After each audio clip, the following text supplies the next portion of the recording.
क्या वजह समझते हैं आप उसकी कि ये फर्क आया है? क्या ये हमारा डायस्पोरा की वजह से है, या लोग जो खोजते रहते हैं कुछ नया कुछ अलग उसकी वजह से है, या इधर बनाने वालों को भी समझ में आ गया है कि जैसा है वैसे ही बनाओ, ज्यादा उसमें मसाले मत करो? आई थिंक सर 4-5 चीजें। एक तो ये है कि दुनिया को फिटनेस के बजाय वेलनेस की वैल्यू समझ में आने लग गई। हार्ट और माइंड और ब्रेन, इन तीनों चीजों को इक्वल वैल्यू मिलने लग गई है। तो बहुत सारी चीजें जो हमारे लिए और हमारे खाने में पहले एब्स्ट्रैक्ट होती थी ना, जो दादी बोलती थी क्योंकि ये तुम्हारे लिए अच्छा है खा लो, है ना, जो हम जाने देते थे, आज की डेट में the world understands the value of wellness. और जब वेलनेस की बात होती है तो हमारा खाना और हमारा culture sits right in the centre. सबसे बड़ा नहीं, बट एक मेजर कारण ये है। दूसरा कारण जो मुझे दिखता है इसका ये है कि आज की डेट में India and Indians are not trying to please anybody, we are just happy being ourselves. और जब आप वो करते हैं तो मैं हमेशा कहता हूं फिर आप अट्रैक्ट करते हैं, और ये अक्रॉस हो रहा है, ये अक्रॉस हो रहा है। और तीसरी चीज, I think it's more to do with the generation that we are.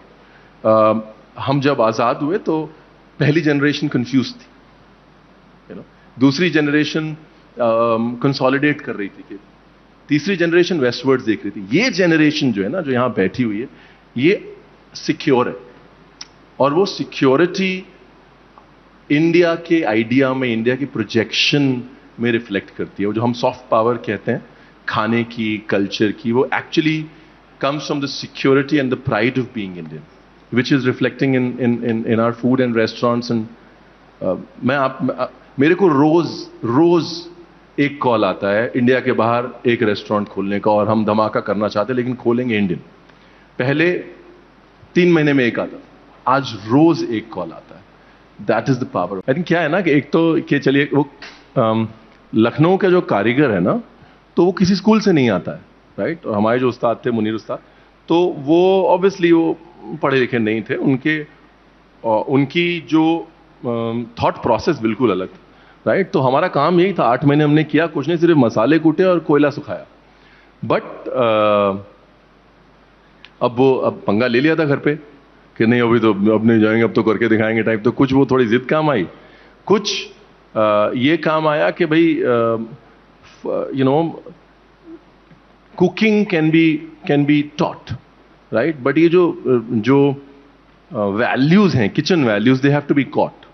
और वो पुराने लोग जो हैं उसी तरीके से सिखाते हैं कि भाई जो तुम्हारे सामने है, when you will catch it you will catch it.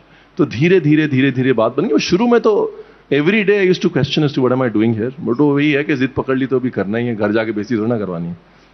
तो शुरू में तो वैसे ही निकला। तो फिर वो मुकाम कब आया जब रोशनियां दिखने लगी और लगा कि नहीं ये बन सकता है, और वो कैसे खुला, अगर आप उस पर विस्तार से? एक I remember an incident where this happened, and ये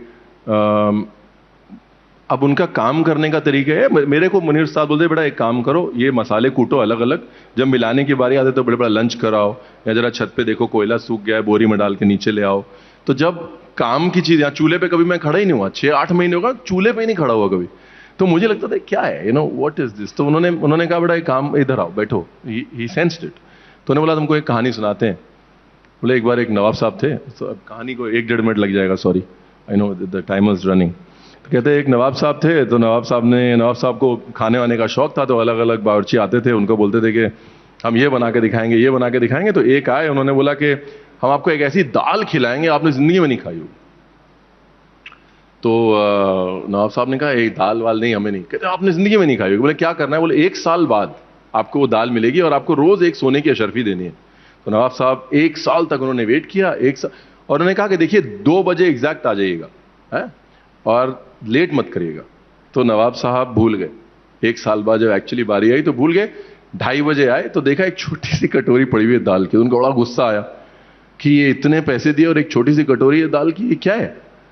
तो प्लस ऊपर से वो बावर्ची बोल रहे अब आप इसको नहीं खा सकते, 2 बजे का टाइम था, अब नहीं खा सकते इसको। तो नवाब साहब को गुस्सा आया, उन्होंने वो जो दाल पकड़ी और ऐसे बावली में फेंक दी। वहां पे ठूंठ था एक, वो पेड़ की जड़ में जाके गिर गई दाल, और उसको अरेस्ट करवा दिया।